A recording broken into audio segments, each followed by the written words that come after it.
गुरुवाणी के digital platform पर आपका स्वागत है। और आज अपन केमिस्ट्री की बहुत बेसिक फंडामेंटल बातें डिस्कस कर रहे थे और उन बातों को अपन कंटिन्यू करते हैं। लास्ट चैप्टर में हमने जो बातें पढ़ी थी उन सब बातों को वापस से एक बार हल्का सा एक बार रिवीजन मारते हैं और उसके बाद हम अपनी नेक्स्ट बात करते हैं। आप सभी का गुरुवाणी के डिजिटल प्लेटफॉर्म पर बहुत बहुत स्वागत है। नमस्कार। हाँ बेटा बताओ भाई, लास्ट टाइम बेटा कहां तक हो गया था? अच्छा, छोटे मोटे क्वेश्चन चल रहे थे क्या? ठीक है भाई। तो बेटा देखो, मेरी बात समझना, काफी नए बच्चे भी आज इस बैच के अंदर बैठे हैं। आपको मैं कहना चाहता हूं कि एक्चुअली हम एटॉमिक स्ट्रक्चर की बेसिक फंडामेंटल बातें डिस्कस कर रहे हैं। एटॉमिक स्ट्रक्चर के अंदर जैसे हम नील्स बोर का एटॉमिक मॉडल, जो कि बहुत बेसिक टॉपिक होता है, फंडामेंटल टॉपिक होता है एटॉमिक स्ट्रक्चर का, उसकी बात कर रहे हैं यहां पे। ठीक है, जैसे एक छोटी सी बात बेटा, परमाणु के बीच में क्या होता है? न्यूक्लियस होता है ना। और न्यूक्लियस के चारों तरफ इलेक्ट्रॉन क्या करता है? मोमेंटेबल होता है, अर्थात नाभिक के चारों तरफ इलेक्ट्रॉन लगातार चक्कर लगाता है। और चक्कर लगाता हुआ जो इलेक्ट्रॉन होता है उसका वेलोसिटी होता है, उसका वेग होता है। आपको याद रहे, दुनिया में कोई भी पार्टिकल बेटा यदि भागता है तो किसी वेग के साथ भागता है। ठीक है, एटम के अंदर जैसे मुख्य रूप से इलेक्ट्रॉन, प्रोटॉन और न्यूट्रॉन्स पाए जाते हैं। आपने पढ़ा, छोटी छोटी क्लासों के अंदर पढ़ा ना आप लोगों ने। इलेक्ट्रॉन्स वास्तव में नेगेटिव पार्टिकल्स होते हैं और इलेक्ट्रॉन चक्कर लगाते रहता है। और मैंने कहा कि चक्कर लगाती हुई चीज का बेटा वेलोसिटी होता है। आपके घर में जो बाइक खड़ी है वो खड़ी है तो उसका वेग 0 है, जब चलेगी तो उसका वेग कुछ ना कुछ हो जाएगा। ठीक है, आप जितना एक्सीलरेटर दोगे उतना उसका वेलोसिटी जनरेट हो जाएगा। बोलो होगा कि नहीं होगा? तो बेटा ऐसे बताओ, जो आपके पास एटम होता है उस एटम के बीच में कौन है? न्यूक्लियस, नाभिक होता है। और नाभिक के बाहर इलेक्ट्रॉन क्या करता है? लगातार चक्कर लगाता है। और चक्कर लगाते हुए इलेक्ट्रॉन का क्या होता है? वेग होता है। और वेग का सूत्र क्या होता है? हमने पढ़ा Vn। किसी nवें कोष में चक्कर लगाता हुआ जो इलेक्ट्रॉन होता है उसका वेलोसिटी का जो सूत्र होता है वो होता है 2.188 इंटू 10⁻⁶ इंटू, बताओ बेटा जी, Z/n। और ये वैल्यू किसमें थी? मीटर प्रति सेकंड में थी। ये कल का हमारा बहुत प्यारा सा सूत्र था बेटा। किसका सूत्र था? वेग का सूत्र था, है ना। अब देखना एक सवाल, ये कैसे आया, है ना। इसका डेरिवेशन पढ़ेंगे आज। यह कैसे आया सर? यह कैसे आया? अभी मैं आपसे डिस्कस करूंगा कि जो वेग का सूत्र जो यहां पे लिखा हुआ है, ये वेग का सूत्र बेटा कहां से आ गया? आसमान से कूद के आया, जमीन को फोड़ के आया? कहां से आया हम अभी बात करते हैं बेटा जी। नील्स बोर का जो एटॉमिक मॉडल है, उस नील्स बोर के एटॉमिक मॉडल के अंदर जो 2-3 छोटी छोटी बातें होती हैं, उन्हीं से ये मॉडल और उन्हीं से ये सूत्र बेटा जी निकलते हैं। ठीक है, तो उसकी बात यहां पे कर रहे हैं। मेरी बात समझना, बोर के अनुसार, बोर के अनुसार बेटा देखना, इलेक्ट्रॉन के ऊपर लगने वाला जो अभिकेंद्रीय F अपकेंद्रीय बराबर किसके होता है? F अभिकेंद्रीय के होता है। ठीक है, मैं आपको यहां पे थोड़ा अलग से समझाना चाहता हूं बेटा जी। परमाणु के बीच में क्या होता है? नाभिक। और नाभिक के बाहर इलेक्ट्रॉन क्या करता है? चक्कर लगाता है। और इलेक्ट्रॉन जो चक्कर लगाता है, चक्कर लगाते हुए इलेक्ट्रॉन के ऊपर 2 बल काम करते हैं। एक तो अभिकेंद्रीय बल काम करता है और एक अपकेंद्रीय बल काम करता है।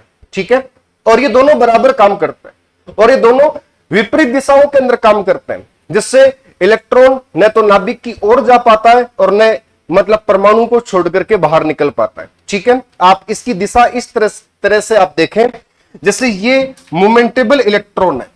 ठीक है, ये गति कर रहा है। क्लासिकल सिद्धांत ऐसे बोल रहा था कि सर, यदि कोई ऋणावेशित कोई कण जो लगातार कार्य में हो, लगातार काम कर रहा हो, लगातार काम करते करते किसी भी कण की ऊर्जा में कमी आ जाती है, और जब किसी भी कण की ऊर्जा में कमी आ जाती है तो उसके बाद उसका कार्य रुक जाता है। दुनिया में कोई भी कार्य बिना ऊर्जा के नहीं होता है। ठीक है, आप मुझे बताएं, इलेक्ट्रॉन क्या है? एक नेगेटिव पार्टिकल है। और ये नेगेटिव पार्टिकल नाभिक के चारों तरफ लगातार गति कर रहा है, नाभिक के चारों तरफ लगातार घूम रहा है, और घूमते घूमते घूमते इसकी ऊर्जा में क्या आ जानी चाहिए, कमी आ जानी चाहिए। और जब इसकी ऊर्जा में कमी आ जानी चाहिए तो इसके साथ ऐसा खिलवाड़ हो जाना चाहिए, ये इलेक्ट्रॉन भागता भागता भागता नाभिक के पास आ जाना चाहिए और नाभिक के अंदर गिर जाना चाहिए। लेकिन वास्तव में इस दुनिया में आज से आज दिन तक ऐसा नहीं हुआ कि किसी एटम का इलेक्ट्रॉन नाभिक के अंदर गिर गया, ऐसा कभी नहीं हुआ।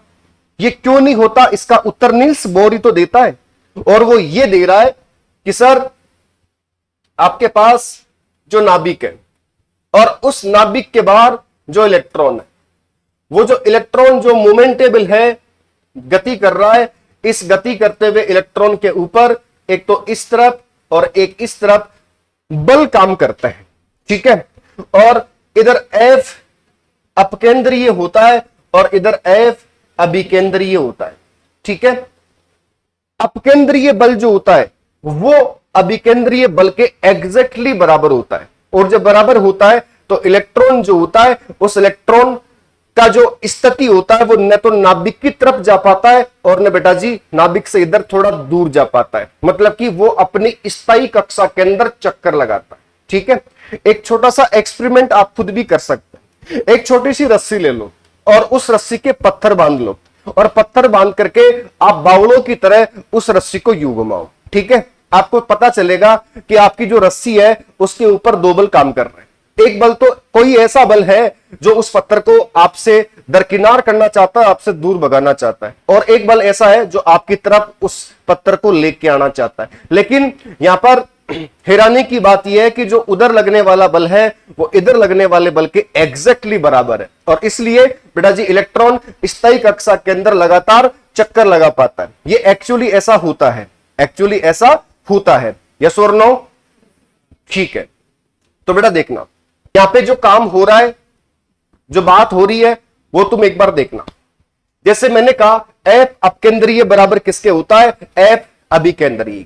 अपकेंद्रीय बल अभिकेंद्रीय बल के एग्जैक्टली क्या होता है, बराबर होता है, ठीक है। और इसका जो फॉर्मूला होता है वो मैं यहां पर थोड़ा लिखना चाहता हूं। देखना अभी जादू मंत्र छू मंत्र मैं कमाल कर दूंगा बेटा, वो वाला फॉर्मूला मैं जनरेट कर दूंगा, आप देखते रह जाओगे, आप देखते रह जाओगे। देखो एक बार, जैसे अपकेंद्रीय बल अभिकेंद्रीय बल के एग्जैक्टली क्या होता है, बराबर होता है, ठीक है। और उसकी बात मैं यहां पे कर रहा हूं, और बराबर कैसे होता है, क्या फॉर्मूला यहां पे बनता है, नील्स बोर ने कहा, पहले भी डिस्कस कर चुके हैं, अब भी डिस्कस कर लेंगे, अपना ही राज है। देखो F अपकेंद्रीय और अभिकेंद्रीय दोनों बराबर होते हैं, तो अपकेंद्रीय बल होता है बेटा जी mv² अपॉन r। बोलो क्या होता है, जरा बोल के बताओ। और बेटा ये क्या होता है, ZE² अपॉन r², ठीक है, ओके। तो बेटा देखना, इसमें मैं ऐसे लिख देता हूं v² बराबर, बोलो मुझे सिर्फ v² चाहिए इधर, ठीक है ना, और बाकी ये सारी चीजें बेटा मैं उधर भेजना चाहता हूं, मेरी इच्छा है भेज दूं मैं उधर, ठीक है। तो बेटा मैं क्या करूं बताओ, यहां पर ZE², अच्छा r को इधर भेज दूं क्या, ओके। अच्छा फिर नीचे की तरफ क्या हो गया, r² हो गया। अच्छा बेटा m को भी नीचे ले आऊं क्या, ओके, ठीक है। अब बताओ जैसे एक r से एक r इधर कट गया क्या, तो बेटा v² हो गया क्या, v² हो गया क्या, और v² बराबर v² बराबर बताओ क्या हो गया, ZE² upon r into m, ठीक है।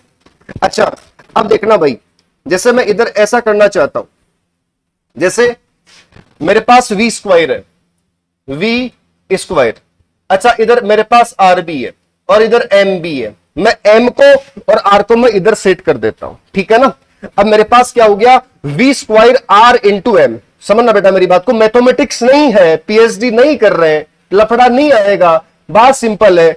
v² है, नीचे की तरफ क्या है बेटा बताओ, r और m, इनको उठा ले जाऊं मैं और उठा करके बेटा उधर सेट कर दूं क्या मैं, ठीक है। तो बेटा बताना जी क्या आ गया, बराबर में क्या आ गया भाई, बेटा ZE² आ गया क्या, बोलो आ गया क्या, ठीक है, अब देखना मैं इसमें कुछ मॉडिफिकेशन करता हूं इस वाले के अंदर। देखना भाई, m को तो m रख देता हूं, v स्क्वायर में एक v निकालता हूं और r को r कर देता हूं, तो mvr को तो मैंने अलग कर दिया और इंटू में एक v को मैंने अलग कर दिया। ठीक है, ऐसा क्या कर सकता हूं क्या मैं? बेटा मेरे पास क्या v दो बार है क्या? v स्क्वायर है क्या? अच्छा, फिर r भी है क्या मेरे पास m भी है क्या? तो मैं इसको mvr कर दूं क्या, और इंटू में इसको मैं vb कर दूं क्या ऐसे? ठीक है, तो बताओ जी, बराबर में क्या आ गया? z e square. ठीक है, मेरे पास ये समीकरण आ गया। समीकरण नंबर मैं इसको 1 लिख सकता हूं, लेकिन निल्स बोर ने ऐसा भी कहा कि सर mvr बराबर क्या होता है? nh बटे 2 पाई होता है। बोलो बेटा क्या होता है? nh बटे 2 पाई होता है। ठीक है, तो बताओ जी, ये इसका कौन सा समीकरण है? ये दूसरा समीकरण है। ठीक है, और ये किसके अनुसार आया? बोर के अनुसार, बोर के अनुसार आ गया। ठीक है, अब बेटा एक काम करूं मैं, समीकरण दो का मान समीकरण 1 में रखने पर, बेटा समीकरण 2 का मान क्या मैं समीकरण 1 के अंदर रख सकता हूं क्या? इसको उठा करके बेटा, इस वाली बात को उठा करके मैं इस वाली बात में सेट कर सकता हूं क्या? ठीक है, तो मैं ऐसा कर लूं क्या? चलो, तो mvr का मान क्या nh बटे 2 पाई है? mvr का मान क्या nh बटे 2 पाई है या नहीं है? इसको उठा करके मैं यहां सेट कर दूं क्या? चलो ठीक है भाई, तो क्या लिखा मैंने? nh बटे 2 पाई, nh बटे 2 पाई। ठीक है बेटा, आगे बहुत मजा आने वाला, तो टेंशन मत करो। ठीक है, अच्छा बराबर, अच्छा इंटू में बेटा vb है क्या? बेटा v अलग हो गया क्या? v को अलग कर दिया क्या मैंने? अच्छा, फिर बराबर में क्या है बेटा बताओ, देखे एक बार, z e स्क्वायर है। बोलो क्या है? z e स्क्वायर है। ओके, मुझे तो सिर्फ v तो चाहिए, हमें क्या निकालना है? सिर्फ v निकालना है। बेटा इधर v बच रहा है क्या? बाकी मैं सब लफड़ों को इधर भेज देता हूं क्या? तो बताओ भाई, फिर अब क्या हो गया? मुझे सिर्फ v चाहिए, और v बराबर क्या हो गया बताओ एक बार? z e square. अच्छा 2 पाई गुणा में जाएगा क्या? अच्छा बेटा नीचे बटे में क्या आएगा? n into H. ये वेलोसिटी का बेटा फॉर्मूला हो गया, और इसमें जो कांस्टेंट राशि है वो सारी कांस्टेंट राशियों का मान यदि मैं रख दूं तो बेटा जी मेरे पास ये फॉर्मूला आएगा, अर्थात v बराबर क्या हो जाएगा? 2.188 इंटू 10 की पावर 6 इंटू z बटे n। क्या ऊपर देखो, क्या ऊपर वाला फॉर्मूला और नीचे वाला फॉर्मूला क्या आपको सेम मिल रहा है क्या? That is very very very important, है ना? ढंग से याद करना है। अरे मेरे बच्चों, सिर्फ और सिर्फ मैं तो आपको यही कह रहा था इतनी देर कि वो कैसे आया। ये मैंने समझाया क्या? मैंने समझाया क्या बेटा जी?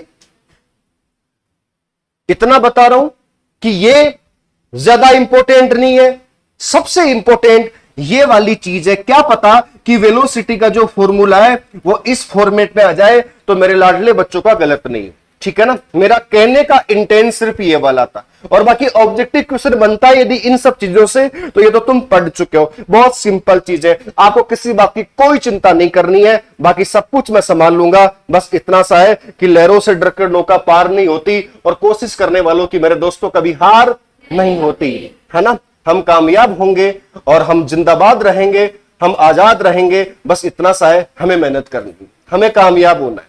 ठीक है ना? और मानस पटल पर सिर्फ एक बात की चिंता करो कि तुम्हारे भरोसे को हमेशा बना करके रखो, आपका भरोसा टूट नहीं जाए।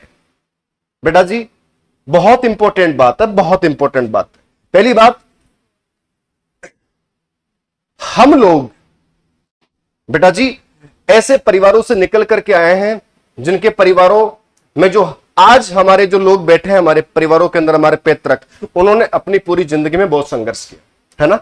उन्होंने बहुत मेहनत की, और हम मतलब मध्यम वर्गीय और गरीब परिवारों के बच्चे, है ना? और हम बेटा जी नौकरानियों की गोद के अंदर पले हुए बच्चे नहीं है। हम लोग बेटा जी संघर्ष करके आगे बढ़ने वाले लोगों की औलादे हैं, और इसलिए हमें हमारे हुनर पर भरोसा है, और हम आगे बढ़ने में किसी बात की कोई लापरवाही, कोई कोताही नहीं बरतेंगे। हमें सिर्फ आगे बढ़ना है, हमें मेहनत करनी है। बेटा जी जेईटी और सीयूटी का एग्जाम पूरा देश देता है, सीयूटी का एग्जाम तो पूरा देश देता है। इस देश के अंदर खूब बच्चे हैं जो एग्रीकल्चर के बच्चे हैं और जो कि सीयूटी की तैयारी इस समय कर रहे हैं। बेटा जी आपको मैं कहना चाहता हूं, मैं यदि आप में दमखम है और तुम इस रणभूमि के अंदर लड़ सकते हो तो बेटा फिर आप लोगों को किसी बात का डर नहीं रहना चाहिए, है ना। यदि हम लड़ सकते हैं और हम निरंतर लड़ सकते हैं तो बेटा फिर जीत हमारी झोली में जरूर आएगी। इसलिए मैं कह रहा हूं मेहनत करो, ठीक है ना। ऑनलाइन वाले बच्चे आप बिल्कुल क्लास में जुड़े रहें। मैं इतना कहना चाहता हूं कि आप पेन लें, कॉपी लें और ये जो सर आपको पढ़ा रहे हैं उसके अकॉर्डिंग आप पढ़ते रहें, ठीक है ना। क्लासों में बहुत मजा आने वाला है। अभी तो शुरुआत है और अभी तो अंत तो बहुत देर बाद है, लेकिन मजा इतना आने वाला है, आपको इस बात का भरोसा होगा कि वास्तव में आप केमिस्ट्री सीख रहे हैं। और मैं आपको बताना चाहता हूं गुरुवानी 8 सालों के अंदर डिजिटल प्लेटफॉर्म पे नहीं आया था और अब बच्चों की बड़ी डिमांड को देखते हुए हम डिजिटल प्लेटफॉर्म पर अब हाजिर है और अब हम आपकी मोबाइल की स्क्रीन पर इस समय आ रहे हैं। बस इतना सा कहना चाहता हूं कि आप देखते रहे और वीडियो को शेयर करते रहें, यूट्यूब चैनल को आप सब्सक्राइब करते रहें। Thank you. चलो उतारो बेटा इसको आप लोग, है ना। और अब हम बेटा डिस्कस करते हैं, जैसे हम लोगों ने जो अभी तक पढ़ा है। मैं तो सिर्फ इतना कह रहा हूं आपको, ठीक है, सिर्फ और सिर्फ वेलोसिटी को एक बार मतलब ढंग से चीखना है, आपको बताना है वेलोसिटी का फॉर्मूला क्या होता है। जरा बोल के बताओ मुझे क्या होता है भाई, तुम्हारी नजरों के सामने। v बराबर 2 पॉइंट, अबे ढंग से बोलो, ढंग से बोल दो, सर का माथा खराब नहीं होना चाहिए। बताओ ढंग से बोलो एक बार।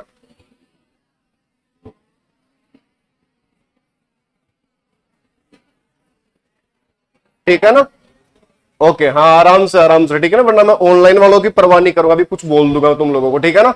चलो भाई, तो v बराबर 2.188 इंटू 10 की पावर 6 z बटे n, ठीक है। ये एक बहुत प्यारा सा फॉर्मूला होता है इलेक्ट्रॉन की वेलोसिटी का, इलेक्ट्रॉन के वेग का। भागता है इलेक्ट्रॉन, भागता है। और देखो बेटा भगवान की कितनी बददुआएं लगी हैं, जिंदगी भर भागता है, कभी रुकता भी नहीं। बताओ आप कुछ है, पृथ्वी की तरह हालात हो गए इसके। पृथ्वी बेचारी पूरे साल भर चक्कर लगाती सूर्य भगवान के, ठीक है ना। आज से आज दिन तक सूर्य भगवान के पास तक नहीं जा पाई, ठीक है ना, और दूर भी नहीं जा पाई। बताओ ऐसे जकड़ा हुआ इलेक्ट्रॉन वेलोसिटी के साथ भागता है भाई, ओके।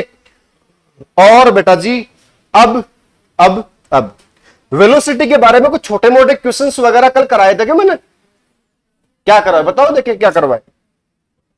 अनुपात के क्वेश्चन भी करवाए क्या मैंने? सच में करवा दिए, ठीक है बच्चों। तो फिर अब एक छोटा सा क्वेश्चन मैं और लिखा दूं आपको, ठीक है ना। एक छोटा सा क्वेश्चन आप लिख लो, उसके बाद अपन एनर्जी में घुस जाते हैं, ऊर्जा की बात करेंगे बेटा फिर, है ना। चलो लिखो भाई, लिखो हाइड्रोजन के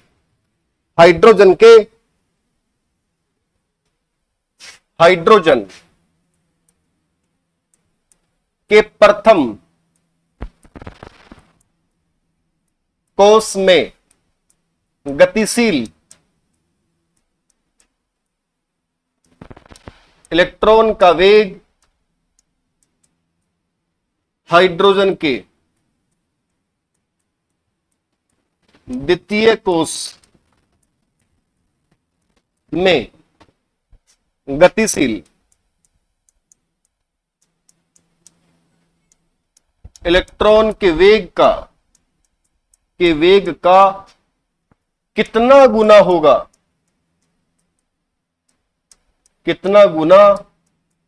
होगा, ये एक छोटा सा क्वेश्चन है, नए फॉर्मेट का क्वेश्चन है। और इस नए फॉर्मेट के क्वेश्चन को अपने को डिस्कस करना है और इसके ऑप्शन जो 4 है वो सामने है तुम्हारे।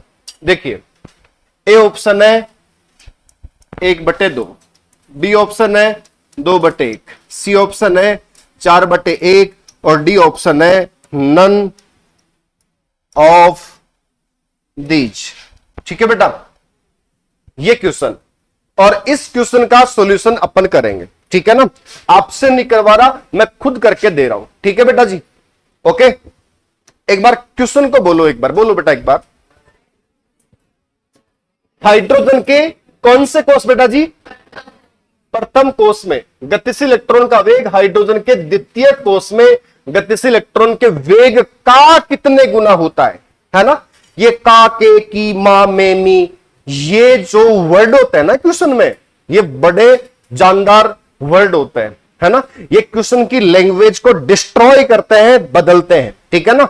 इसलिए आपको क्वेश्चन, एक बड़ी बात आप बोल रहा हूं मैं आप सब लोगों, वस्तुनिष्ठ जो पर्सन है होते हैं, ऑब्जेक्टिव क्वेश्चंस जो होते हैं, उन ऑब्जेक्टिव क्वेश्चंस की लड़ाई के लिए बेटा तुम क्लासरूम के अंदर बैठे हो, है ना।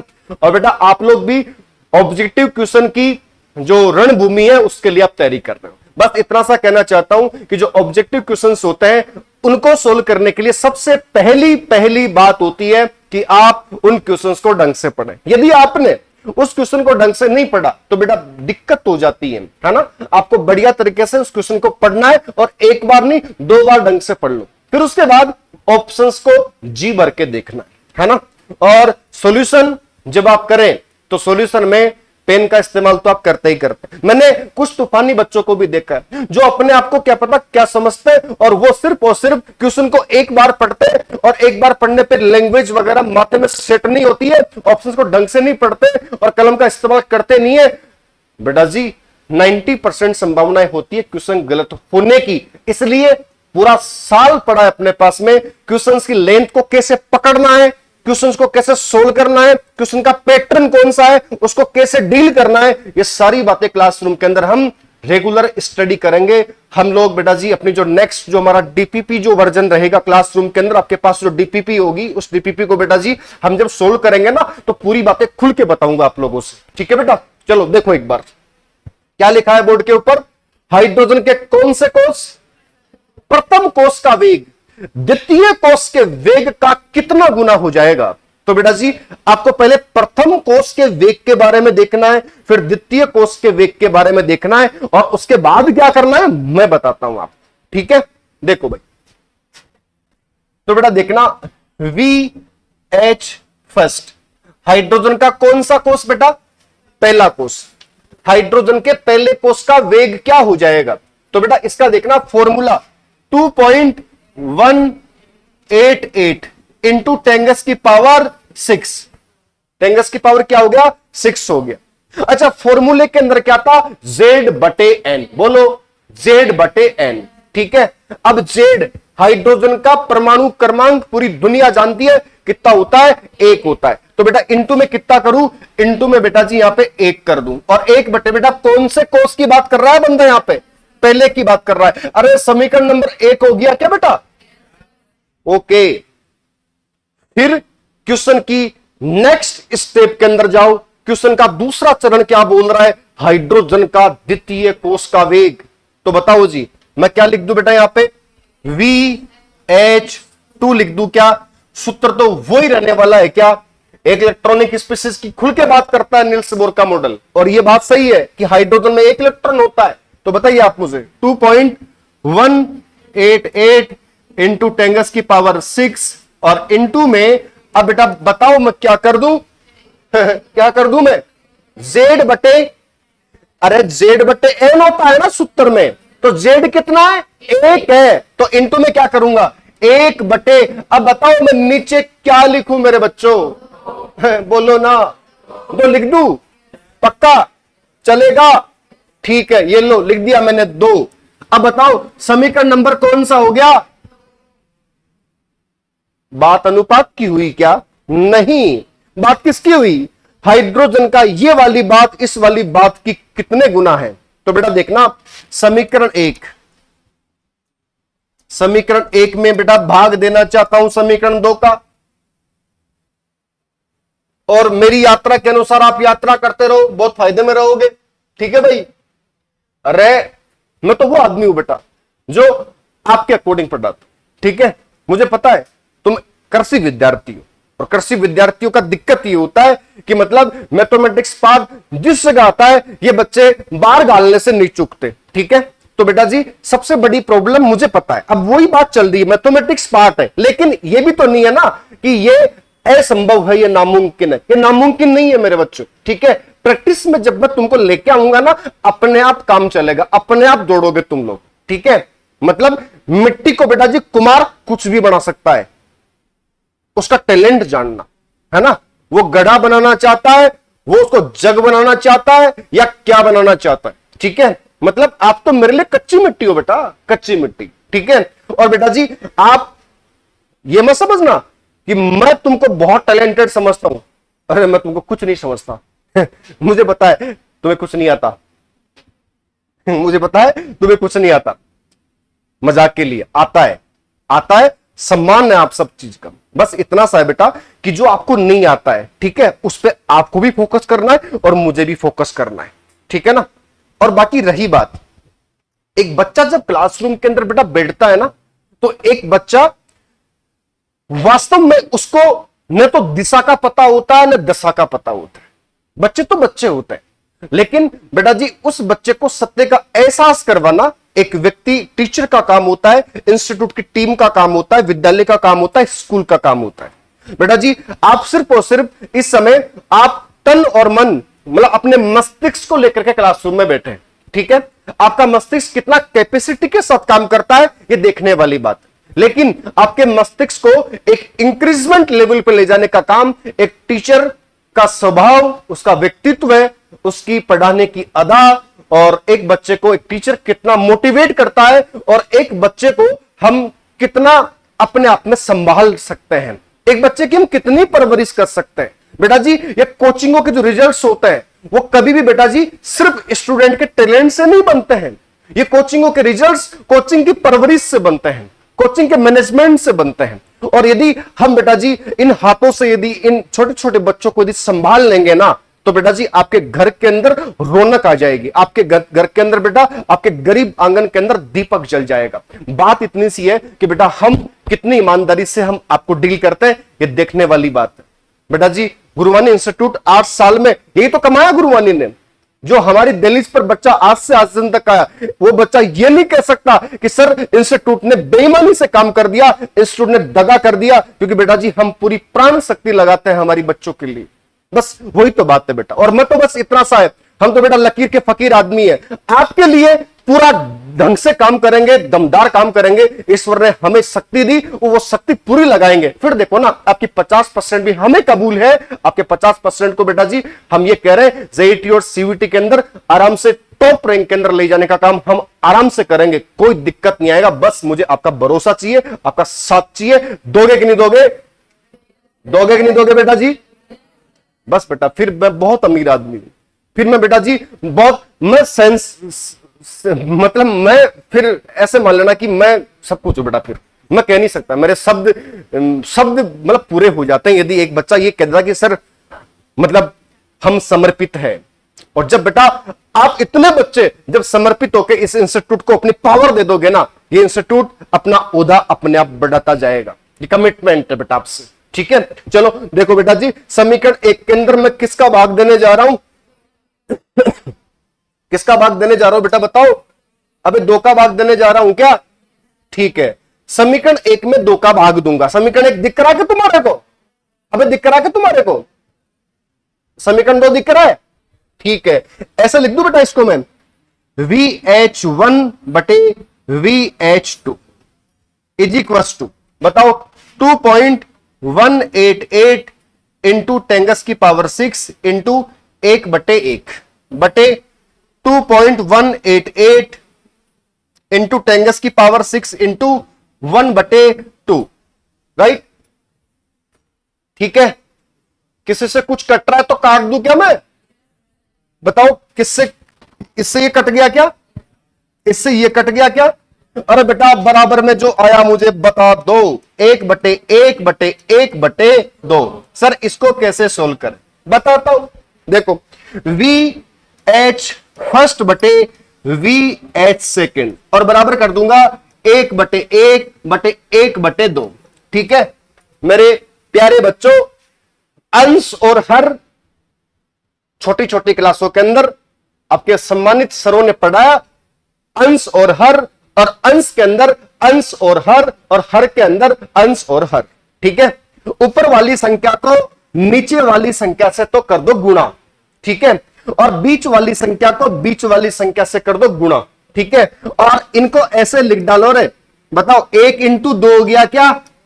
अरे बच्चों 1 इंटू 2 हो गया क्या? और ये नीचे की तरफ बेटा 1 इंटू 1 हो गया क्या? अरे बराबर में 2 हो गया क्या? और नीचे 1 हो गया क्या? इसका मतलब इसको मैं थोड़ा साइड के अंदर यहां लिख रहा हूं बेटा, ठीक है, इस जगह पर बेटा देखना, वी एच फर्स्ट बटे वी एच सेकेंड, है ना, पूरी शक्ति इधर लगाना बेटा, बहुत जरूरी है आपके लिए। अच्छा 2/1 हो गया क्या? अच्छा मैं आपसे ऐसे कहूं तो क्या ये बात मेरी सही है क्या कि हाइड्रोजन के प्रथम कोष में गतिशील इलेक्ट्रॉन का वेग और हाइड्रोजन के दूसरे कोष में गतिशील इलेक्ट्रॉन का वेग का अनुपात 2:1 होता है? क्या मेरी बात सही है क्या? मेरी बात सही है क्या? सही है ना बेटा? ठीक है, तो बेटा अब देखो, अनुपात तो पूछा नहीं, अपने को पूछा कि ये वाली बात इस वाली बात के कितनी गुना है, तो मैं इसको उठा के बेटा मैं इस जगह ले जाऊं क्या?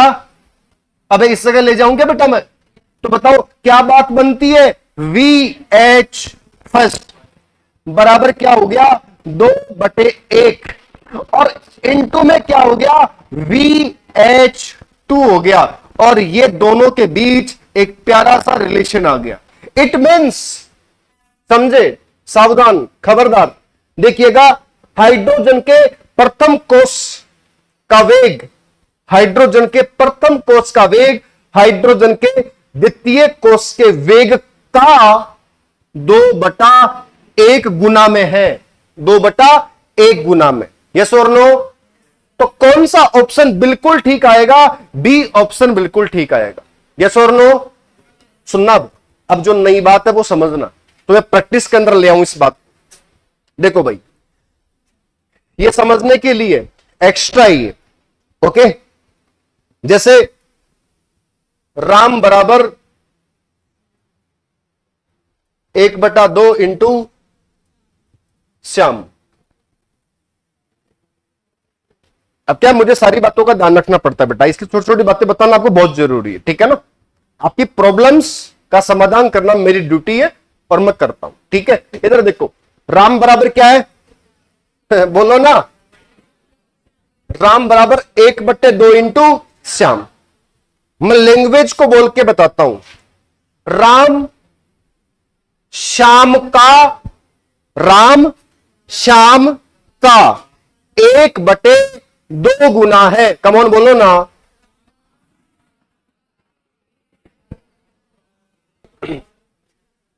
हमने अभी तक के क्लास के अंदर बेटा वेलोसिटी के बारे में बात की है, ठीक है, क्वेश्चन प्रैक्टिस की है, वेलोसिटी का फॉर्मूला क्या होता है हमने डिस्कस किया, और अब हम बात करेंगे ऊर्जा की, एनर्जी की बात करेंगे, ठीक है बेटा, खुल के बात करेंगे, मजा आने वाला है, बस आप इंतजार करते रहे। आगे चल पड़ू बेटा, मैं आगे चले बेटा, अपन लोग लिखे ही नहीं।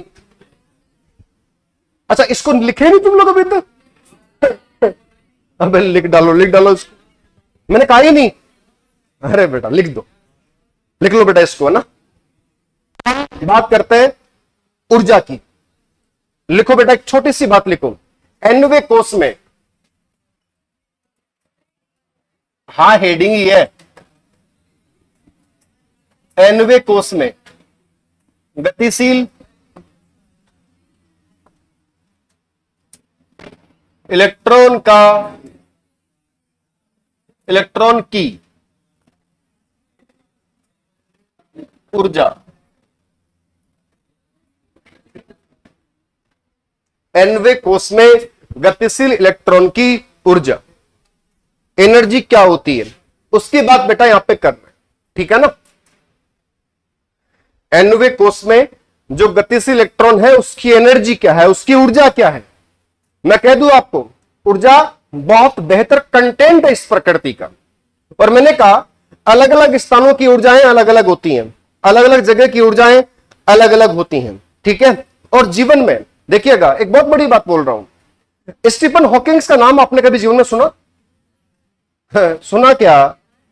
स्टीफन हॉकिंग्स आधुनिक आइंस्टीन कहलाए इस दुनिया का, जिसका देहांत अभी कुछ 6-7 साल पहले ही हुआ, और स्टीफन हॉकिंग्स का पूरा शरीर काम ही नहीं कर रहा था, न तो उनके हाथ पैर काम कर रहे थे, न उनकी जबान काम कर रही थी, सिर्फ और सिर्फ उनका मस्तिष्क काम कर रहा था, और वो एक इलेक्ट्रॉनिक डिवाइस पर सेट थे, उनकी बॉडी इलेक्ट्रॉनिक डिवाइस के ऊपर, और वो electronic device direct computerize system से कनेक्टेड था, और जो वो सोचते थे वो उस इलेक्ट्रॉनिक डिवाइस के माध्यम से, मतलब कि वो सारी चीजें ऑन द स्पॉट, मतलब कि कंप्यूटर पर छप जाया करते थे। स्टीफन हॉकिंग ये सोच रहा है, स्टीफन हॉकिंग इस दुनिया को बयान दे रहा है, स्टेटमेंट दे रहा है, ये स्टेटमेंट्स वहां पे छप जाया करते थे।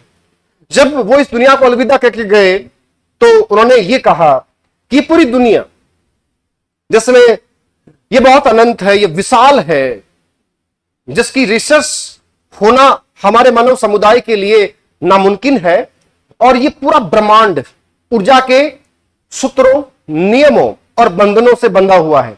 ये सिर्फ और सिर्फ ऊर्जा का खेल है, टोटली पूरा ब्रह्मांड ऊर्जा है, एनर्जी है, और उस एनर्जी की बात ये पूरी दुनिया करती है।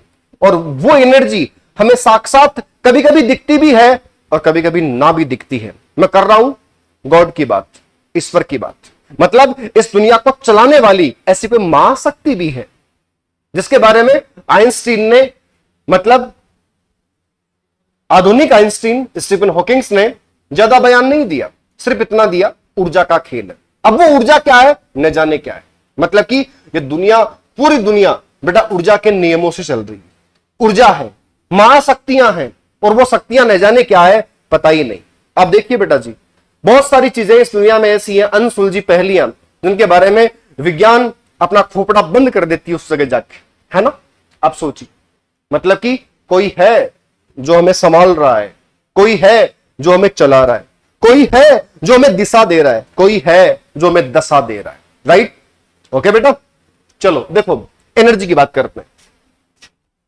एनर्जी का जो फॉर्मूला होता है, एक एटम के अंदर जो इलेक्ट्रॉन्स मोमेंटेबल होता है, इलेक्ट्रॉन जो सेल्स में चक्कर लगाता है, चक्कर लगाते हुए जो सेल्स होते हैं, उन सेल्स के अंदर जो इलेक्ट्रॉन्स हैं, वो इलेक्ट्रॉन अपनी अपनी ऊर्जाओं के साथ में, और सबकी ऊर्जाएं अलग अलग होती हैं। याद रहे, सबकी ऊर्जाएं क्या होती हैं? अरे एक परमाणु में यदि 5 इलेक्ट्रॉन है, एक परमाणु में यदि 10 इलेक्ट्रॉन है, परमाणु इस दुनिया का बहुत छोटा पार्टिकल है, और छोटे पार्टिकल में इलेक्ट्रॉन तो और भी छोटा पार्टिकल है, फंडामेंटल पार्टिकल है। जब उनकी ही ऊर्जाएं अलग अलग होती हैं, तो मेरी और आपकी और किसी और की ऊर्जा तो समान हो ही नहीं सकती ना। तो सोचिए, सबकी एनर्जी क्या है? अलग अलग है। सब अलग अलग व्यक्ति इस दुनिया के अंदर, ये मत समझना कि जैसे मेरे जैसा भी कोई है, नहीं है, पूरी दुनिया के अंदर नहीं है ना। मतलब चंपा का फूल चमेली का नहीं हो सकता, चमेली का फूल चंपा का नहीं हो सकता, चंपा का फूल गुलाब का ना हो सकता, गुलाब का फूल हजारे का ना हो सकता। सबका अलग अलग खूबी है, सबकी अलग अलग रौनक है, सबका अलग अलग रूप है, सबकी अलग अलग अदाएं हैं, सबके अलग अलग नखरे इस दुनिया के अंदर। बताओ है कि नहीं है? ओके बेटा, जैसे आपका नखरा यहां पे अलग है, ठीक है बेटा, तुम्हारी शादी हो जाएगी, तुम ससुराल जाओगे, तुम्हारा नखरा एकदम अलग हो जाएगा, ठीक है ना। बताओ, चलो देखो इधर, ई बराबर, सावधानी पूर्वक समझना इसको, ई बराबर माइनस का 13.6, बोलो ना, माइनस का 13.6 इंटू में Z² बटे N², और ये एनर्जी का फॉर्मूला होता है। बोलो किसका फॉर्मूला होता है? एनर्जी का। और मेरे प्यारे बच्चों, ये जो एनर्जी होती है, ये इलेक्ट्रोवोल्ट में कैलकुलेट की जाती है। बेटा किस में की जाती है? इलेक्ट्रोवोल्ट में। एक बार फॉर्मूला बेटा दोबारा से एक बार बयां करो, एक बार बताओ मुझे एक बार।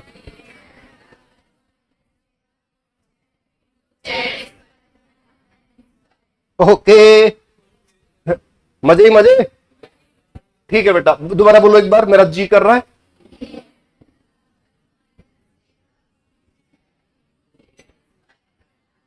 ये एनर्जी का फॉर्मूला होता है, ठीक है। और अब मैं, ये जो एनर्जी है, ये ऊर्जा किन किन कारकों से प्रभावित होती है, ये सूत्र के अंदर लिखा हुआ है, जिसको मैं यहां पे निकाल के आपके सामने परोसने वाला हूं, ठीक है। तो बेटा देखना, इलेक्ट्रॉन की ऊर्जा को प्रभावित करने वाले कारक, ठीक है। केस फर्स्ट, एक बार बेटा इस फॉर्मूले को जी भर के एक बार दोबारा से देख लो, एक बार देखे, तुम लोग देख रहे हो क्या? अबे तुम्हें दिखाई पड़ रहा है क्या?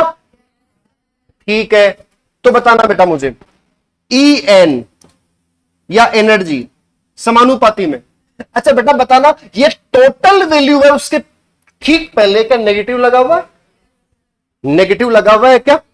तो बेटा मैं इसको ऐसे करार दूं, नेगेटिव और जेड स्क्वायर।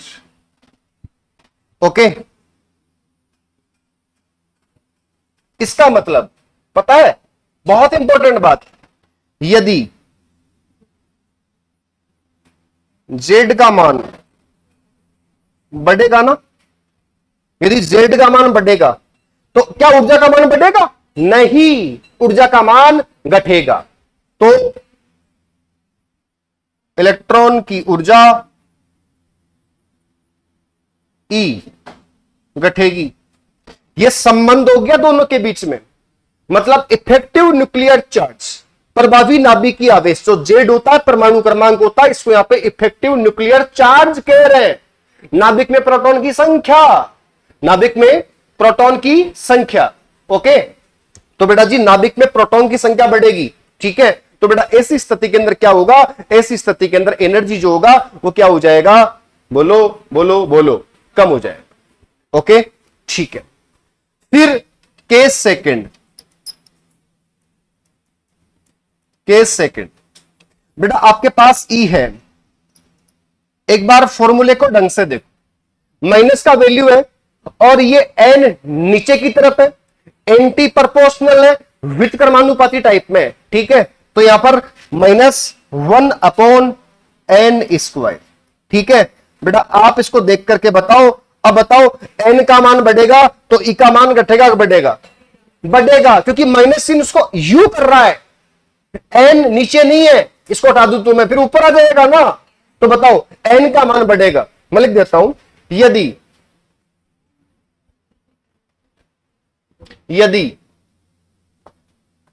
एन का मान बढ़ेगा ना तो ई क्या होगा? ई भी बढ़ेगा। दैट इज वेरी इंपॉर्टेंट, ठीक है। यह समझ लो कि परमाणु के नाभिक से दूर चलने पर, परमाणु के नाभिक से बेटा आप जितना दूर जाओगे ना, जितना दूर जाओगे बेटा एनर्जी का मान बढ़ने वाला है, ठीक है। जैसे परमाणु के बीच में क्या होता है? न्यूक्लियस, और न्यूक्लियस के बाद इलेक्ट्रॉन क्या करता है? चक्कर लगाता है, ठीक है रे। ये क्या हो गया? L M N O etcetera, ठीक है। तो यहां पर आप परमाणु के नाभिक से जितना जितना दूर जाएंगे, तो बताओ ये तो कोष है ना, सेल है, ये तो पहला, दूसरा, तीसरा, चौथा, पांचवा। तो आप मुझे बताएं परमाणु के नाभिक से दूर चलने पर क्या एनर्जी का मान बढ़ता है क्या? जी हां। तो यहां पे एनर्जी का मान लगातार बढ़ेगा। तो यहां पे एन का मान बढ़ा तो एन का मान बढ़ने पर बेटा ई का मान भी बढ़ा, ठीक है। कोष की संख्या बढ़ेगी तो ऊर्जा का मान बढ़ेगा। इस क्लासरूम के अंदर आप मुझे न्यूक्लियस मान लो, ठीक है, और आप कोषों में बैठे हुए इलेक्ट्रॉन्स हैं। आप मुझे बताओ इसमें जितने भी सेल है, 1 2 3 4 5 6 7 8 9 10 11 12, ऐसे ये लाइनें हैं। इन लाइनों में बताओ सबसे ज्यादा एनर्जी बेटा कौन सी लाइन की है? जो लास्ट में जो बैक बेंचर बच्चे बैठे उनकी एनर्जी सबसे ज्यादा है, सबसे ज्यादा, according to this rule. Okay, अब बताओ सबसे कम एनर्जी किसका है? सबसे कम एनर्जी बेटा यहां पे है, इनका एनर्जी सबसे कम है, उनका एनर्जी क्या है? सबसे ज्यादा है। बताओ जी, बात समझाई? अब जैसे मैं पूछूं, एक क्वेश्चन है, H के कौन से कोष की ऊर्जा सबसे ज्यादा है ना? ए ऑप्शन है के, एल, एम और यहां पर एन। आप मुझे बताओ बेटा कौन से की एनर्जी सबसे ज्यादा है? बोलो ना, एन की एनर्जी यहां पर सबसे ज्यादा है। मैं आपको वचन दे चुका कि परमाणु के नाभिक से दूर चलने पर एनर्जी लगातार लगातार बढ़ती है। तो बताओ रे सबसे बेस्ट आंसर कौन सा हो गया? ये एन वाला, ठीक है। दो कंडीशंस हैं, जेड बढ़ेगा, जेड बढ़ेगा, ई का मान घटेगा, ई का मान घटेगा। और सेकंड कंडीशन जिसकी बात मैं यहां पे कर रहा हूं बेटा जी, एन का मान बढ़ेगा तो ई का मान भी बढ़ेगा। यस और नो? चलो बेटा कॉपी कर लो इसको।